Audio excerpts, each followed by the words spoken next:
on, y'all? And today we're gonna be doing the reading the entire Bible series again. Tomorrow we're supposed to be starting Deuteronomy, and yeah, cause this is gonna be the last Leviticus video. Cause 5 chapters every day. I read like 10 last time I read, and yeah. So yeah, let's get it. Various rules for priests. Then the Lord spoke to Moses, saying, "Tell Aaron and his sons to be careful with the holy things of offerings, gifts, which the children of Israel dedicate to me, so that they do not profane my holy name. I am the Lord. Say to them, any one of your descendants throughout your generations who approaches the holy things which the Israelites dedicate to the Lord, while he is ceremonially unclean, that person shall be cut off from my presence and excluded from the sanctuary. I am the Lord. No man of the descendants of Aaron who is a leper or has a discharge may eat the holy things, the offerings, and the showbread, until he is clean. And whoever touches any person or thing made unclean by contact with a corpse or a man who has a seminal emission, or whoever touches any crawling thing by which he is made unclean, or any person by whom he is made unclean, whatever it may be, the person who touches any such thing shall be unclean until evening, and shall not eat the holy things unless he has bathed his body in water. When the sun sets, he will be clean, and afterward he may eat the holy things, for it is food, for it is his food. He shall not eat that which dies of natural causes or is torn by a predator, becoming unclean by it. I am the Lord. Therefore, the priests shall observe my ordinance, so that they will not bear sin because of it, and die if they profane it. I am the Lord who sanctifies them. No layman, that is, someone outside of Aaron's family, is to eat the holy gift which has been offered to God. A foreigner residing with the priest or a hired man shall not eat the holy things.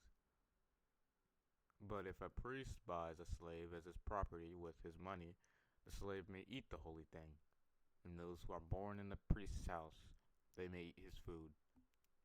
If a priest's daughter is married to a layman, one not part of the priestly tribe, she shall not eat the offering of the holy things.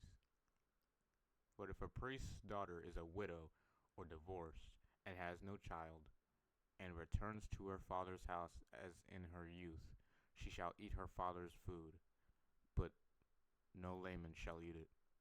But if a person unknowingly eats a holy gift, which has been offered to God, then he shall add 1/5 of its value to it and give it the holy gift to the priest. The priest shall not profane the holy things the Israelites offer to the Lord, and so cause them, by neglect of any essential observance, to bear the punishment of guilt when they eat their holy things, for I am the Lord who sanctifies them. Flawless animals for sacrifice. Then the Lord spoke to Moses, saying, Speak to Aaron and his sons, and to all the Israelites, and say to them, any man of the house of Israel, or any stranger in Israel who presents his offering, whether to fulfill any of their vows or has any of their free will, voluntary offerings, which they presented to the Lord as a burnt offering, so that you may be accepted, it must be a male without blemish from the cattle, the sheep, or the goats. You shall not offer anything which has a blemish, because it will not be accepted for you. Whoever offers a sacrifice of peace offerings to the Lord to fulfill a special vow to the Lord, or as a freewill offering from the herd or from the flock, it must be perfect to be accepted. There shall be no blemish in it. Animals that are blind or fractured or mutilated or have a sore or a running wound or an itch or scabs, you shall not offer to the Lord, nor make an offering of them by fire on the altar to the Lord. For a freewill offering, you may offer either a bull or a lamb which has overgrown or stunted member or stunted member deformity, but for the payment of a vow it will not be accepted. You shall not offer to the Lord any animal which has its testicles bruised or crushed or torn or cut off or sacrificed it in your land. Nor shall you offer as food of your God any such animals obtained from a foreigner, because their corruption and their blemish makes them unfit. There is a defect in them. They shall not be accepted for you. Then the Lord spoke to Moses, saying, when a bull or a sheep or a goat is born, it shall remain for 70 days with its mother, and after the 8th day it shall be accepted as an offering by fire to the Lord. And whenever the mother is a cow or a sheep, you shall not kill both it and its young in one day. When you sacrifice an offering of thanksgiving to the Lord, you shall sacrifice it so that you may be accepted. It shall be eaten on the same day. You shall leave none of it until the next morning. I am the Lord. So you shall keep my commandments and do them. I am the Lord.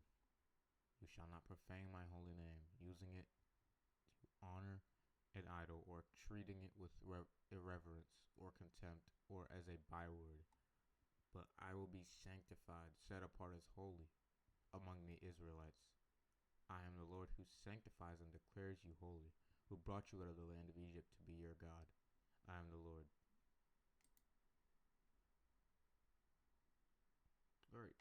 Laws of religious festivals. The Lord spoke again to Moses, saying, speak to the children of Israel and say to them, the appointed times established feasts of the Lord, which you shall proclaim as holy convocations. My appointed times are these: the Sabbath. For 6 days work may be done, but the 7th day is the Sabbath of complete rest, a holy convocation, calling together. You shall not do any work on that day. It is the Sabbath of the Lord, wherever you may be. The Passover and unleavened bread. These are the appointed times of the Lord, holy convocations which you shall proclaim at their appointed times. The Lord's Passover is on the 14th day of the first month at twilight. The feast of unleavened bread to the Lord is on the 15th day of the same month. For 7 days you shall eat unleavened bread. On the first day you shall have a holy convocation, calling together. You shall not do any laborious work on that day, but you shall present an offering by fire to the Lord for 7 days. On the 7th day there shall be a holy convocation. You shall not do any laborious work on that day. And as we see, or later on we'll see that they're gonna take that as like a law, basically. I mean, it is, but you know, they're gonna get legalistic about it. That's all I'm gonna say. The Feast of First Fruits.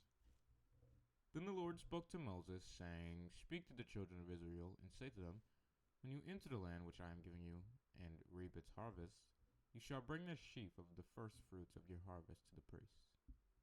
He shall wave the sheaf before the Lord, so that you may be accepted.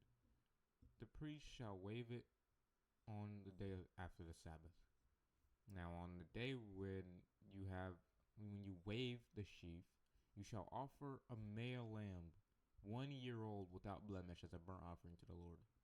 Its grain offering shall be 2/10 of an ephah of fine flour mixed with olive oil, an offering by fire to the Lord for a sweet and soothing aroma, with its drink offering to be poured out, 1/4 of a hin of wine.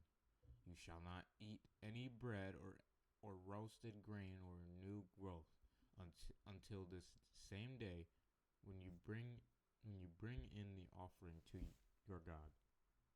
It is a permanent statute throughout your generations, wherever you may be. You went a little bit too down. Okay. The Feast of Weeks. You shall count from the day after the Sabbath, from the day where you brought in the sheaf, tied bundle of grain, of the wave offering. There shall be 7 complete Sabbaths, 7 full weeks. You shall count 50 days to the day after the 7th Sabbath. Then you shall present a new grain offering to the Lord. You shall bring in from your places 2 loaves of bread as a wave offering, made from 2/10 of an ephah of fine flour. They shall be baked with leaven as first fruits to the Lord. And you shall offer with the bread 7 unblemished lambs, 1 year old, and 1 young bull, and 2 rams. They are to be a burnt offering to the Lord, with their grain offering and their drink offerings. It is an offering by fire, a sweet and soothing aroma to the Lord. And you shall sacrifice 1 male goat as a sin offering and 2 male lambs, 1 year old, as a sacrifice of peace offerings. The priest shall wave them before the Lord as a wave offering together with the bread of the first fruits and the 2 lambs. They are to be holy to the Lord for the priests. On the same day, you shall make a proclamation. You are to have a holy convocation, calling together. You shall not do any laborious work on that day. It is to be a permanent statute throughout your generations, wherever you may be. Wherever you reap the harvest of your land, you shall not reap to the edges of your field, nor gather the gleaning of your harvest. You are to leave them for the poor and for the stranger. I am the Lord your God. The Feast of Trumpets. Again, the Lord spoke to Moses, saying, Say to the children of Israel, on the first day of the 7th month, almost October, you shall observe a day of solemn sabbatical rest. A memorial day announced by the blowing of trumpets, a holy convocation. You shall not do any laborious work on that day, but you shall present an offering by fire to the Lord, the Day of Atonement. The Lord spoke to Moses, saying, Also, the 10th day of the 7th month is the Day of Atonement. It shall be a holy convocation for you, and you shall humble yourselves by fasting and present an offering by fire to the Lord. You shall not do any work on this same day, for it is the Day of Atonement, to make an atonement on your behalf before the Lord your God. If there is any person who will not humble himself on this day, he shall be cut off from his people, excluding him from the atonement made for them. If there is any person who does any work on the same day, I will destroy that person from among his people. You shall do no work at all on that day. It is a permanent statute throughout your generations, wherever you may be. It is to be to you a Sabbath of complete rest, and you shall humble yourselves. On the 9th day of the month at evening, from evening to evening you shall keep your Sabbath. The Feast of Booths. Booths. Again the Lord spoke to Moses, saying, Say to the children of Israel on the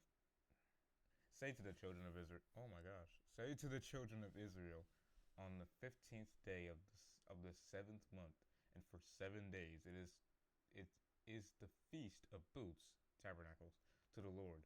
The first day is a holy convocation, calling together. You shall not do any laborious work on that day. For 7 days you shall present an offering by fire to the Lord. On the 8th day you shall have a holy convocation and present an offering by fire to the Lord. It is a festival assembly. You shall not do any laborious work on that day. These are the appointed times, established feasts of the Lord, which you shall proclaim to be holy convocations, to present an offering by fire to the Lord, a burnt offering and a grain offering, sacrifices and drink offerings, each on its own day. This is in addition to the weekly Sabbaths of the Lord, and in addition to your gifts and all your vowed offerings and all your freewill offerings which you give to the Lord. On exactly the 15th day of the 7th month, in nearly October, when you have gathered in the crops of the land, you shall celebrate the feast of the Lord for 7 days, with the Sabbath rest on the first day and the Sabbath rest on the 8th day. Now, on the first day you shall take for yourselves the foliage of beautiful trees, branches of palm trees, and balks of thick leafy trees, and willows of the brook, and make booths of them. And you shall rejoice before the Lord your God for 7 days. You shall celebrate it as a feast to the Lord for 7 days in the year. It shall be a permanent statute throughout your generations. You shall celebrate it in the 7th month. You shall live in booths, temporary shelters, for 7 days. All native born in Israel shall live in booths, so that your generations may know that I had the sons of Israel live in booths, when I brought them out of the land of Egypt. I am the Lord your God. So Moses declared to the Israelites the appointed feasts of the Lord.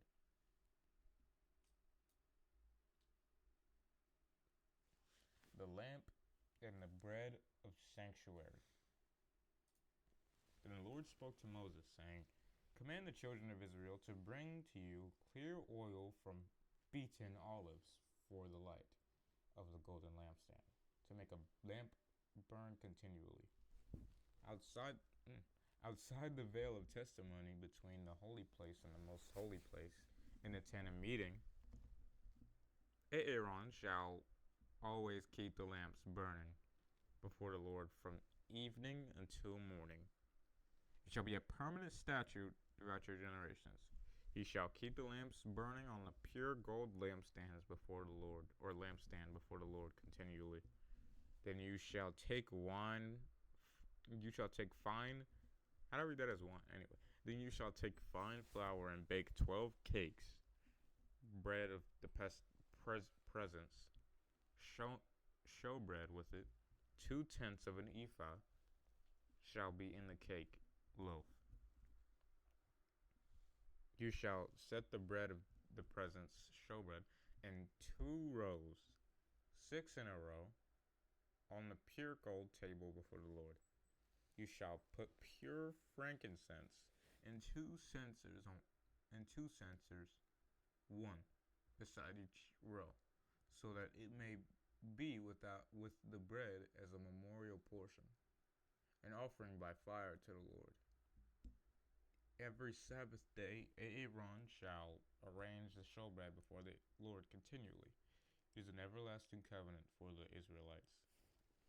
The bread of the presence shall be for Aaron and his sons, and they shall eat it in a sacred place, for it is for Aaron a most holy portion of the offerings by fire to the Lord, his portion forever.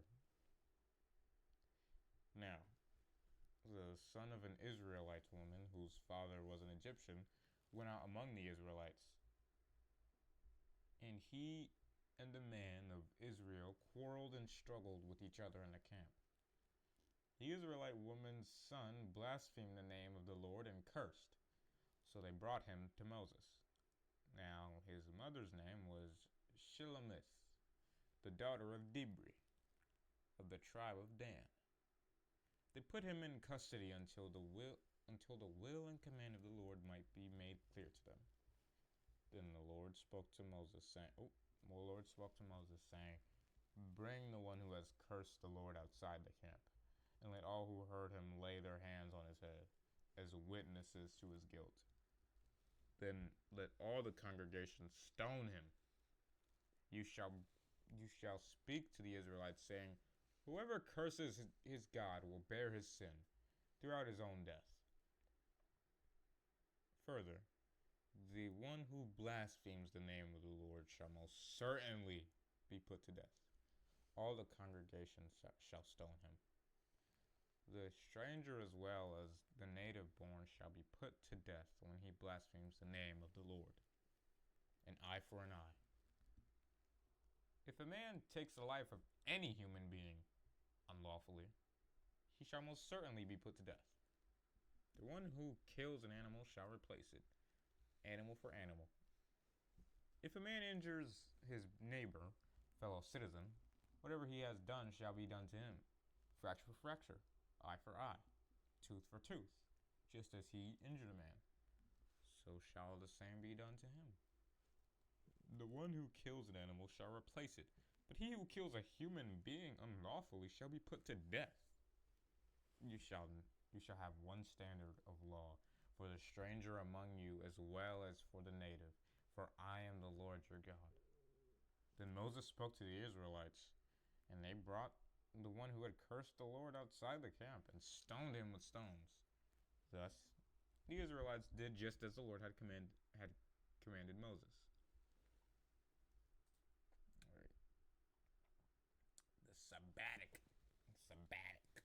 The Sabbatic year and the year of Jubilee. The Lord spoke to Moses at Mount Sinai, saying, speak to the children of Israel and say to them, when you come into the land which I have given you, then the land shall keep a Sabbath to the Lord.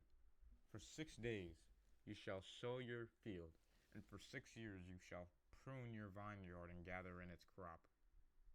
But in the 17th year there shall be a Sabbath of rest for the land, a Sabbath to the Lord.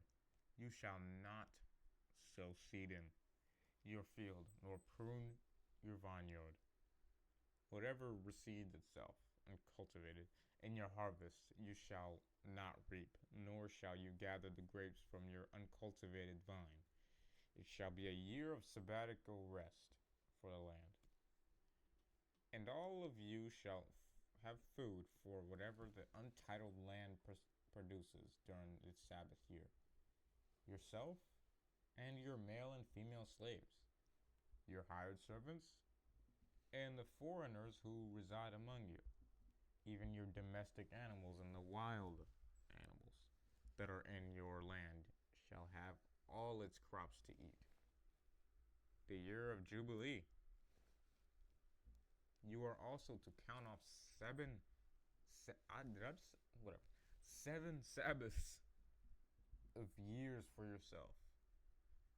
7 times, 7 years, so that you may have the time of the 7 Sabbaths of years, namely 49 years. Then you shall sound the ram's horn everywhere on the 10th day of the 7th month, almost October. On the Day of Atonement you shall sound the trumpet throughout your land, and you shall consecrate the 15th year and proclaim freedom for the slaves throughout the land to all its inhabitants. It shall be a Jubilee year of remission for you. And each of you shall return to his own ancestral property that was sold to another because of poverty. And each of you shall return to his family, from whom he was separated by bondage. That 50th year shall be a Jubilee for you. You shall not sow seed, nor reap what reseeds itself, nor gather the grapes of the uncultivated vines. For it is the Jubilee, it shall be holy to you. You shall eat its crops out of the field. In this year of Jubilee, each of you shall return to his own ancestral property. If you sell anything to your friend or buy from your friend, you shall not wrong one another.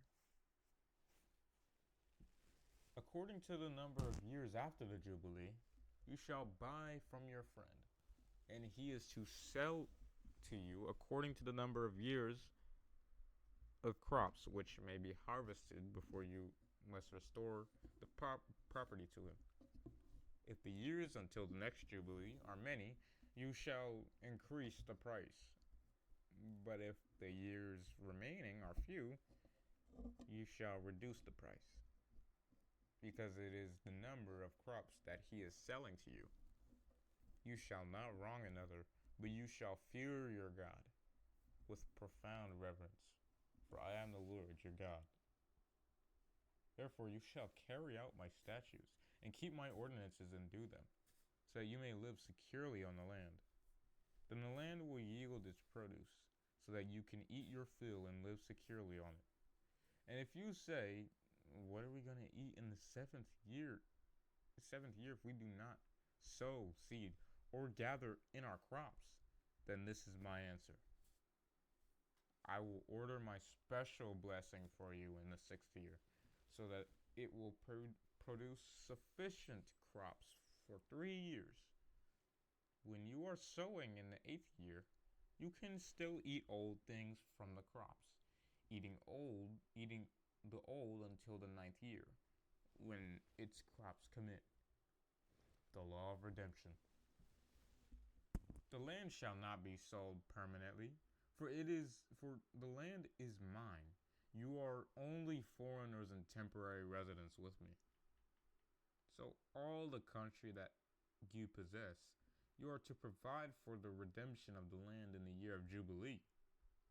If a fellow countryman of yours becomes so poor that he has to sell some of his property, then his nearest relative is to come and buy back, redeem, what his relative has sold.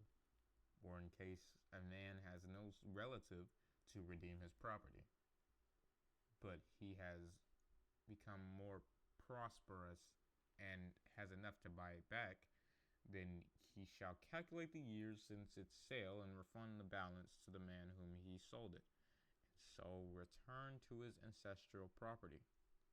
But if he is unable to redeem it, then what he has sold shall remain in the hands of the purchaser until the year of Jubilee.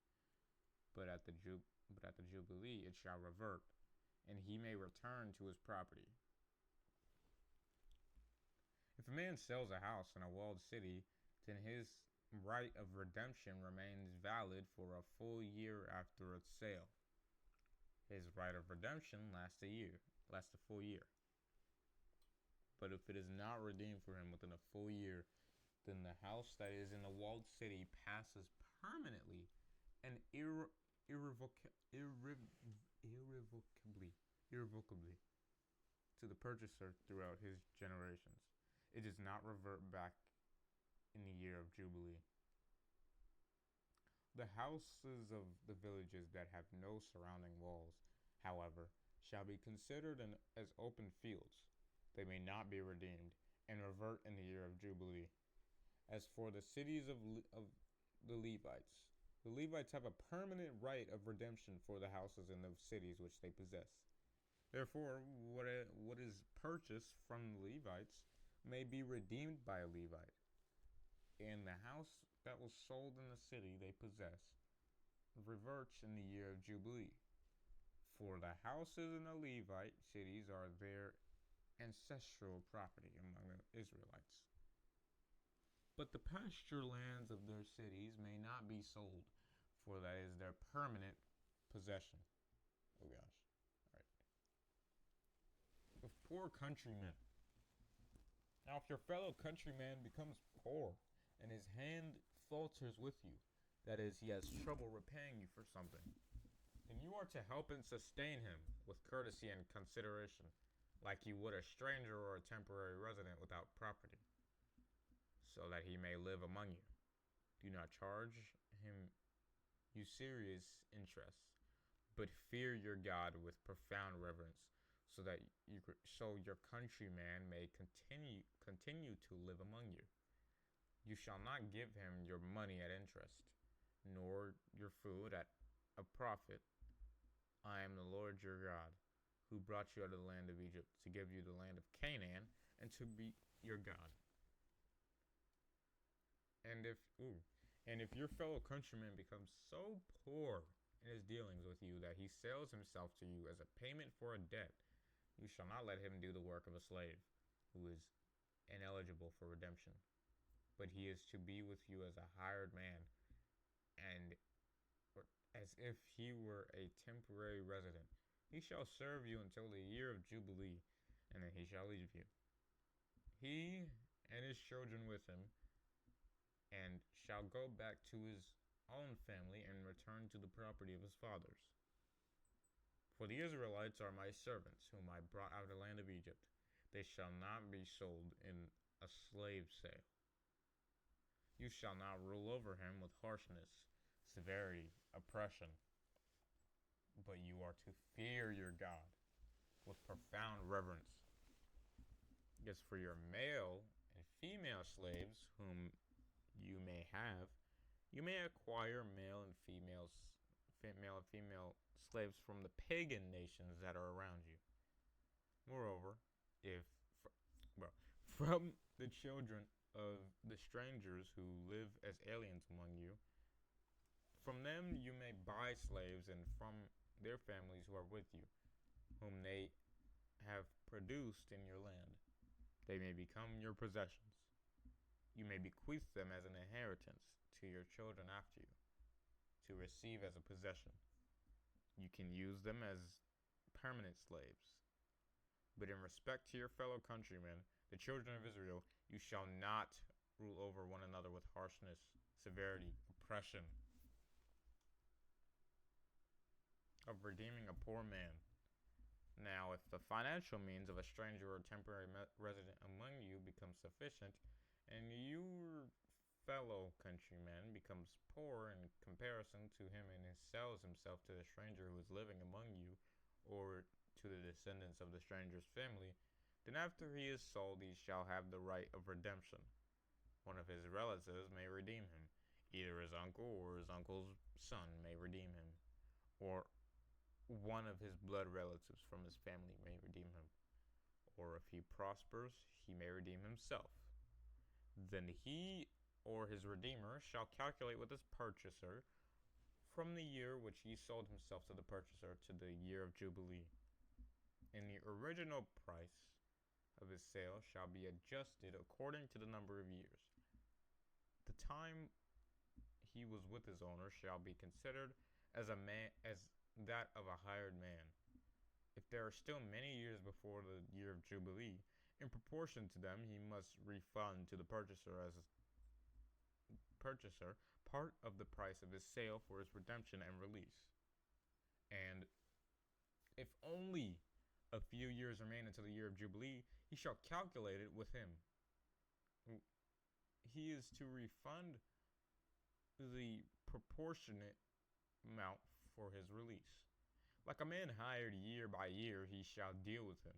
He shall not rule over him with harshness in your sight. Even if he is not redeemed during these years and under these provisions, then he shall go free in the year of Jubilee, he and his children with him. For the children of Israel are my servants whom I brought out of the land of Egypt.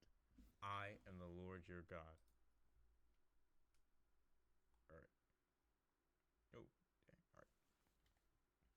Blessings of obedience.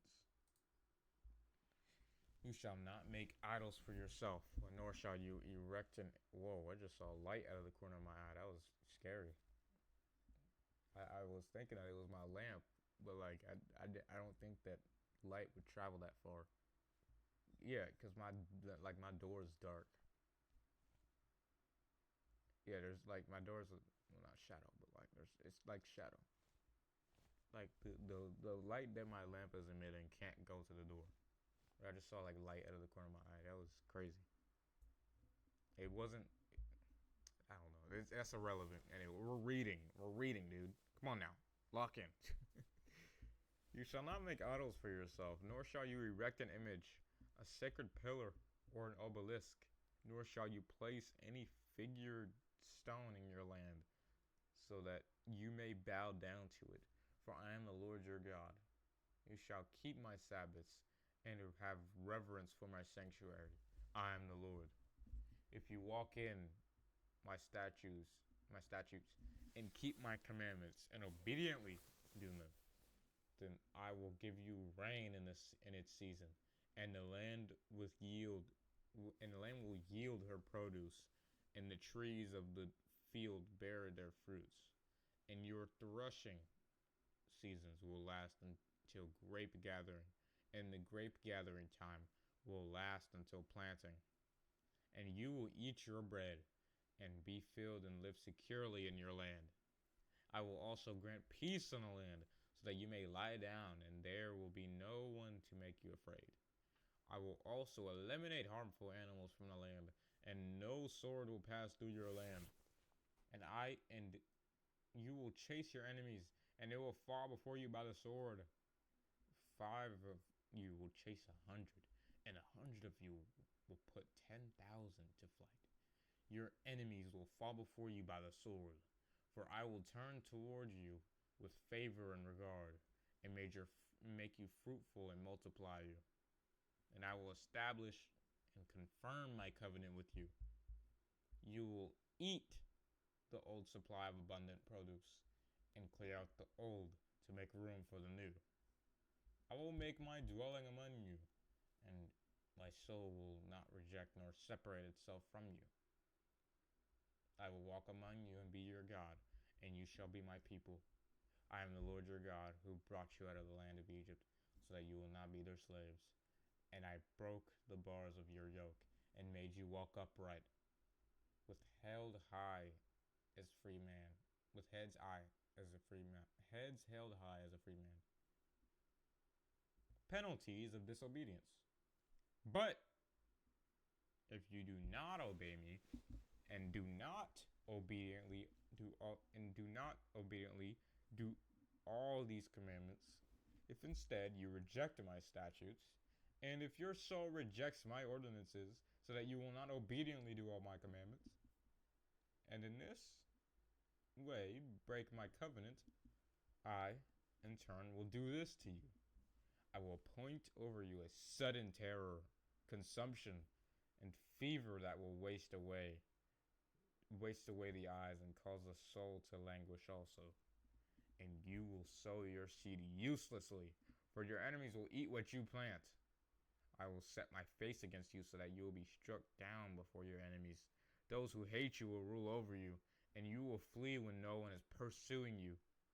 If in spite of all this you still will not listen to me and be obedient, then I will punish you 7 times more harder, or 7 times more for your sins. I will break your pride and your power, and I will make your sky like iron, give no rain, and blocking all prayers, and your ground like bronze, hard to plow, and yielding no produce. Your strength will be spent uselessly, for your land will not yield its produce, and the trees of the land will not yield their fruit. If then you act with hostility towards me and are unwilling to obey me, I will increase the plague on you 7 times in accordance with your sins. I will let loose the wild animals of the field among you, which will bereave you of your children and destroy your livestock, and make you so few in number that your roads will lie deserted and desolate. And if by these things you are not turned to me, but act with hostility against me, then I also will act with hostility against you, and I will strike you 7 times for your sins. I will bring a sword on you that will execute vengeance for breaking the covenant. And when you gather together in your cities, I will send pestilence, virulent disease, among you, and you shall be handed over to the enemy.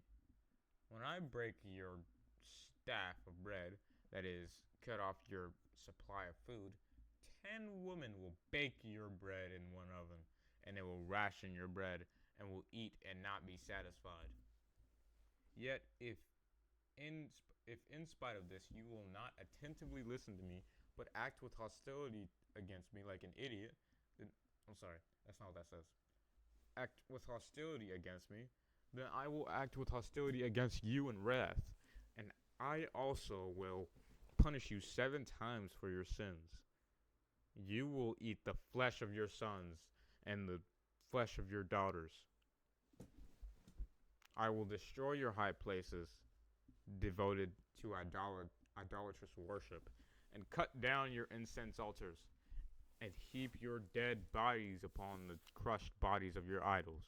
And my soul will detest you with deep and unutterable loathing. I will lay waste your cities, and as well, and will make your sanctuaries desolate. And I will not smell your sweet and soothing aromas of offerings by fire. I will make the land desolate, and your enemies who settle in it will be appalled at it. I will scatter you among the nations and draw out the sword of your enemies after you. Your land will become desolate, and your cities will become ruins. Then the land of Israel will enjoy its Sabbaths as long as it lies desolate, while you are in your enemy's land. Then the land will rest and enjoy its Sabbaths as long as it lies desolate. It will have rest, the rest it did not have on your Sabbaths while you were living on it. As for those who are left of you, I will bring despair, lack of courage, weakness in their hearts, in the lands of their enemies. The sound of a scattered leaf will put them to flight, and they will flee as if running from the sword. And I will fall when even no one is chasing them. They shall stumble over one another, as if to escape from a sword when no one is chasing them, and you will have no power to stand before your enemies. You will perish among the nations. The land of your enemies will consume you. Those of you who are left will rot away because of their wickedness in the land of your enemies. Also, because of the wickedness of their forefathers, they will rot away like them. If they confess their wickedness and the wickedness of their forefathers and their unfaithfulness, which they have committed against me, and also in their acting with hostility towards me, I also was acting with hostility towards them and brought them into the land of their enemies. Then, if their uncircumcised, sin-filled hearts are humbled and they accept the punishment for their wickedness, then I will remember my covenant with Jacob, and also my covenant with Isaac, and also my covenant with Abraham, and remember the land. But the land will be abandoned by them, and will enjoy its Sabbaths while it lies desolate without them. And they will accept the punishment for their wickedness and make amends because they rejected my ordinances, and their soul rejected my statutes. Yet, in spite of this, when they are in the land of their enemies, I will not reject them, nor will I despise when I so despise them as to destroy them, breaking my covenant with them, for I am the Lord their God. But I will, for their sake, earnestly remember the covenant with their forefathers, whom I have brought out of the land of Egypt, in the sight of the nations, that I might be their God. I am the Lord. These are the statutes, ordinances, and laws which the Lord established between himself and the Israelites through Moses at Mount Sinai. That was intense. That was really intense. It sounds like the punishment for the Israelites is way harder than the pagan nations that are around them. It sounds like if they want to act wicked, then they're gonna get it worse. Yeah, he's saying how they gonna get scared of a leaf falling. They're gonna be running from nothing. They're gonna be stumbling over each other. Dang, they're gonna be super paranoid without God. Basically, they're gonna be super paranoid. So yeah, it sounds like it's gonna be way worse. The punishment for the Israelites is way worse than the punishment for the pagan nations. If I'm being honest, that's just my opinion though. But I think that's it. Again, the Lord spoke to Moses, saying, "Speak to the children of Israel and say to them, when a man makes a special vow, consecrating himself or a member of his family, he shall be valued according to your estimates, according to your established system of valuation of people belonging to the Lord. That is, the priest accepts from from the man making the vow with a specified amount of money for the temple treasury in place of the actual person. If your valuation is of a male between 20 and 60 years of age, then your valuation shall be 50 shekels of silver, according to the shekel of the sanctuary. Or if the person is a female, then your valuation shall be 30 shekels. If the person is between 5 years and 20 years of age, then your valuation for the male shall be 20 shekels, and for the female 10 shekels. But if the child is between 1 month and 5 years of age, then your valuation shall be 5 shekels of silver for the male and 3 shekels for the female. If the person is 60 years old and above, your valuation shall be 15 shekels for the male and 10 shekels for the female. But if the person is too poor to pay your valuation, then he shall be placed before the priest, and the priest shall value him according to the ability of the one who vowed. The priest shall value him. Now, if it is an animal of the kind which men can present as an offering to the Lord, any such that one gives to the Lord shall be holy. He shall not replace it or exchange it, a good for a bad or a bad for a good. But if he does exchange it, or he does exchange an animal for an animal, then both of the original offering and its substitute shall be holy. If it is an unclean animal of the kind which men do not present an offering to the Lord, then he shall bring the animal before the priest, and the priest shall value it as either good or bad. It shall be as you, the priest, value it. But if he ever wishes to redeem it, then he shall add 1/5 of it to your valuation. If a man consecrates his house and is sacred to the Lord, the priest shall appraise it as either good or bad. As the priest appraises it, so shall it stand. If the one who consecrates his house should wish to redeem it, then he shall add 1/5 of your valuation price to it, so that it may be his. And if a man consecrates to the Lord a part of a yield of his own property, then your valuation shall be proportionate to the seed needed for it. A homer of barley seed shall be valued at 50 shekels of silver. If he consecrates his field during the year of Jubilee, it shall stand according to your valuation. But if he consecrates his field after the Jubilee, then the priest shall consecrate the price for him in proportions to the years that remain until the year of Jubilee, and it shall be deducted from your valuation. If the one who consecrates the field should ever wish to redeem it, then he shall add 1/5 of the appraisal price to it, so that it may return to him. If he does not redeem the field, but has sold it to another man, it may no longer be redeemed. When the fields revert in the Jubilee, the field shall be holy to the Lord, like a field set apart, devoted.